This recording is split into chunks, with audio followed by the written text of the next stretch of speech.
করছি সেটি হলো কালকে থেকে সমস্ত ইন্ডাস্ট্রি নির্বিঘ্নে চলমান থাকবে এবং সেখানে পরবর্তীতে যদি কোনো ঘটনা হয় সেই বিষয়ে কি ব্যবস্থা সেটা আমাদের উপদেষ্টা মহোদয়ের কাছ থেকে আমরা 18 দফাহরি আমি এখানে বিবরণ তুলে ধরছি।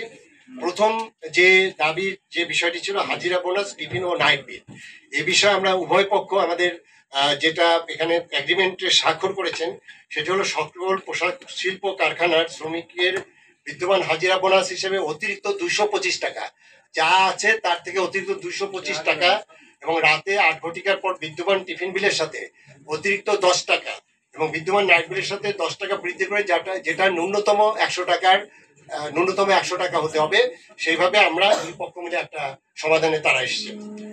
নিম্নতম মজুরি বাস্তবায়ন, সেটি হলো যে অক্টোবর 2024 মাসের মধ্যে সকল কারখানায় সরকার ঘোষিত নিম্নতম মজুরি বাস্তবায়ন করতে হবে।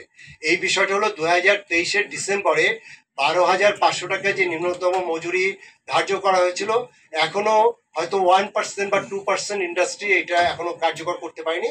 বিজিএমএ এখানে দায়িত্ব নিয়েছে, তারা এই আগামী অবিলম্বে এটি কার্যকর করবে, 10ই অক্টোবরের মধ্যে এটি কার্যকর করবে। রেশনিং ব্যবস্থা, এটি একটা খুব অনেক দিনের দাবি ছিল, সে বিষয়ে আপাতত শ্রমঘন এলাকায় টিসিবির মাধ্যমে সাশ্রয়ী মূল্যে নিত্য প্রয়োজনীয় পণ্য সরবরাহ করা হবে। এছাড়াও আমি আজকেও খাদ্য সচিব মহোদয়ের সাথে কথা বলেছি, খাদ্য মন্ত্রণালয়ের খাদ্য বান্ধব কর্মসূচিকে শ্রমঘন এলাকায় সম্প্রসারিত করা হবে। শ্রমিকদের জন্য স্থায়ী রেশনের ব্যবস্থার জন্য সরকার সংশ্লিষ্টদের নিকট আমরা প্রস্তাব প্রেরণ করব। বকেয়া মজুরি প্রদান 4 নম্বর দফা, আগামী 10ই অক্টোবর 2024-এর মধ্যে শ্রমিকের সকল বকেয়া মজুরি বিনা ব্যর্থতায় প্রদান করতে হবে, অন্যথায় শ্রম আইন অনুযায়ী সংশ্লিষ্টর বিরুদ্ধে প্রয়োজনীয় ব্যবস্থা গ্রহণ করা হবে।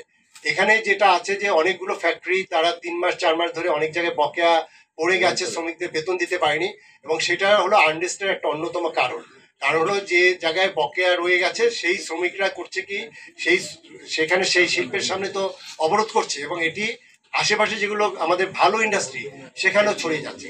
এই জন্য আমরা বলেছি যে এটি আপনার 10ই অক্টোবরের মধ্যে এটি নিশ্চিত করবে এবং সেটি বিজিএমই ব্যবস্থা নেবেন।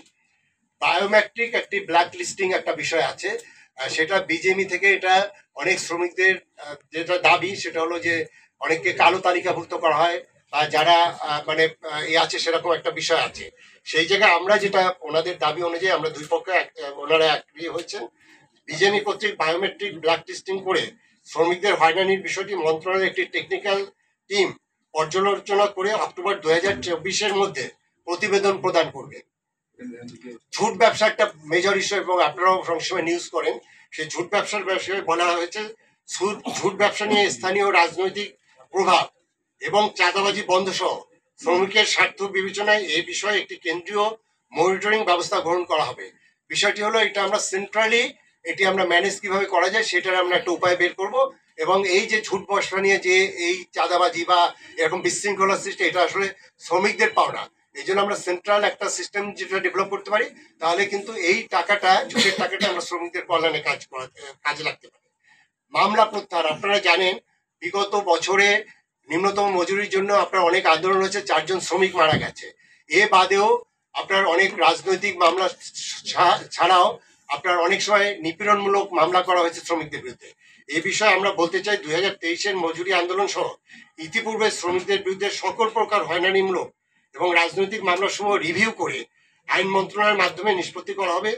মজুরি আন্দোলনে নিহত হয়েছিলেন 4 জন, আমাদের সাম্প্রতিক জুলাই আন্দোলন না, ওই গত বছর মজুরি আন্দোলনের যে 4 জন নিহত হয়েছে তাদের ক্ষতিপূরণের ব্যবস্থা আমাদের, আপনারা জানেন আমাদের একটা সেন্ট্রাল ফান্ড আছে, সেই ফান্ডের ম্যানেজমেন্ট থেকে আমরা এটা সর্বোচ্চ তাদের ক্ষতিপূরণের আমরা ব্যবস্থা গ্রহণ করবো।